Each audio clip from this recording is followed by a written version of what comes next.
জনাব কবির আহমেদ, আপনার কাছে আসতে চাই যে এই যে বলা হচ্ছে নতুন বাংলাদেশের কথা, যে নতুন বাংলাদেশের যেই প্রত্যাশায় জুলাই অভ্যুত্থান সংগঠিত হয়েছিল, যেভাবে সবাই ঐক্যবদ্ধ ছিল, আসলে সেভাবে আমরা এগিয়ে যাচ্ছি কিনা। বর্তমানে যদি আমরা বলি যে আমাদের একটা সংকট চলছে, জ্বালানি সংকট চলছে, গ্যাসের সংকট চলছে, আসলে বিরোধী দল তাদের রাজনৈতিক দাবি নিয়ে যতটা না সোচ্চার, জনগণের যেসব প্রয়োজন, এই যে এখন মানুষ গ্যাস পাচ্ছে না, সিএনজি পাচ্ছে না, দীর্ঘ লাইন, মানুষের চরম ভোগান্তিতে পড়ছে, এসব রাজনৈতিক দাবির থেকে মানুষের মৌলিক চাহিদা পূরণে বিরোধী দল আসলে কি সেই ভূমিকাটা পালন করতে পারছে?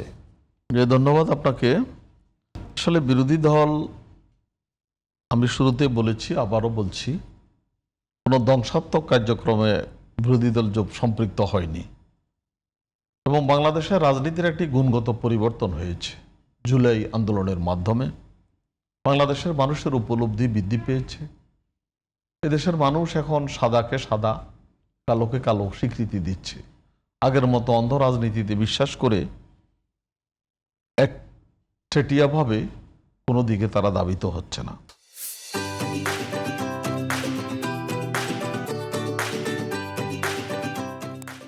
আপনি যে কথাগুলো বলেছেন, জাতীয় যে সমস্যা, জাতীয় উন্নয়ন এবং জাতীয় সমস্যা, উভয় ক্ষেত্রেই বিরোধী দলের পক্ষ থেকে আমার দলের প্রধান মাননীয় বিরোধী দলীয় নেতা বাংলাদেশ জামাত ইসলামের সম্মানিত আমির ডাক্তার শফিকুর রহমান সাহেব ঘোষণা দিয়েছেন, জাতীয় সমস্যাগুলো আমরা বিরোধী দল সরকারি দল মিলে একসাথে আলোচনায় বসি।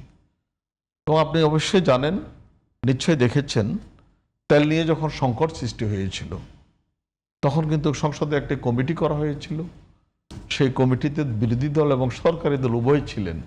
যদিও একেবারে সংকটের শেষ সময় গিয়ে সেই কমিটিটা গঠিত হয়েছে। শেষ সময় বলতেছেন আপনি, সংকটটার সমাধান হয়েছে বলে শেষ সময় বলছেন, কিন্তু সেটা তো আমাদের দেশে একটা ভালো ফলাফল যে সরকারি দল বিরোধী দল বসে তেলের যে একটা সংকট সৃষ্টি হয়েছিল সেটার আপাতত একটা সমাধানে যেতে পেরেছে।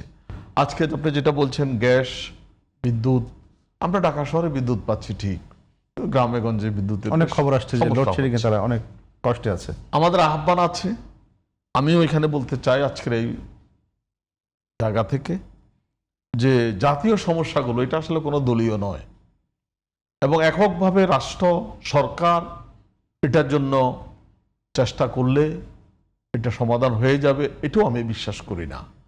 এই দেশের সকল শ্রেণী পেশার মানুষকে নিয়ে যদি এই সমস্যার সমাধানের জন্য সরকারের পক্ষ থেকে পদক্ষেপটা নিতে হবে।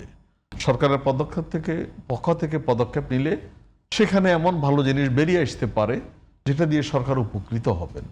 আর এটি যেহেতু একটি উদাহরণ সৃষ্টি হয়েছে তেলের ক্ষেত্রে, আমি আহ্বান জানাবো মাননীয় প্রধানমন্ত্রীকে যে বিরোধী দলীয় নেতা সহ, আমরা দেখতে পাই মাঝে মাঝে যে প্রধানমন্ত্রী এবং বিরোধী দলীয় নেতার মধ্যে খুব সুসম্পর্ক, সংসদে কোলাকুলি করছেন, একসাথে কথা বলছেন। এখনও এই সমস্যাগুলো, গ্যাস, বিদ্যুৎ, জাতীয় যে সমস্যাগুলো, অর্থনৈতিক যে প্রবৃদ্ধি, এগুলোর ব্যাপারে সকল শ্রেণী পেশার মানুষকে নিয়ে সরকারি দল বিরোধী দল একটা অ্যালায়েন্সের মাধ্যমে যদি এটা সমাধান খোঁজা হয়, অবশ্যই এটা একটা সমাধান হবে আমার বিশ্বাস। তাহলে সেই ক্ষেত্রে সরকারি দলকে পদক্ষেপ নিতে হবে, তাদের এটা উচিত। যেহেতু রাষ্ট্র পরিচালনার ক্ষেত্রে যদি কোনো ভুলভ্রান্তি হয়, রাষ্ট্র পরিচালনার ক্ষেত্রে যদি কোনো ব্যাঘাত হয়, জনগণ যদি কোনো ক্ষেত্রে কষ্ট পায়, এগুলো সরাসরি সরকারি দলের উপরেই চলে যায়। তাহলে সরকারি দল তাদের নিজেদের স্বার্থেই বিরোধী দল এবং সকল শ্রেণী পেশার মানুষের সাথে এটা নিয়ে আলাপ আলোচনার মাধ্যমে সমাধানের দিক খুঁজে বের করা উচিত বলে আমি ব্যক্তিগতভাবে মনে করি। বিরোধী দলের জন্য যথেষ্ট সহযোগিতা করতে রাজি আছে। বিরোধী দলের ব্যাপারে এক পায়ের উপরে দাঁড়ানো, যে সমাধানগুলোর জন্য একসাথে বসে সেগুলো সমাধান করার।